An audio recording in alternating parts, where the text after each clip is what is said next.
Are you looking for to fix X app not working? Then you're on the right video. Today I'll be showing you the step-by-step process on how you can easily fix this issue.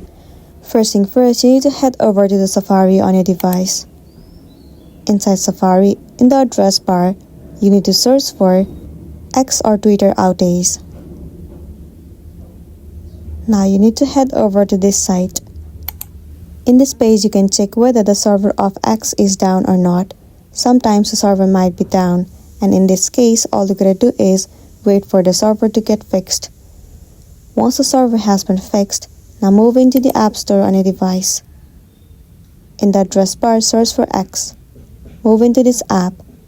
Instead of open, if you find the option of update, then tap on update and update it to the latest version. Once updated, it might definitely fix the issue that you have been facing. Or else, the next thing you want to do is move into the settings. Inside settings, head over to general. Move into iPhone storage.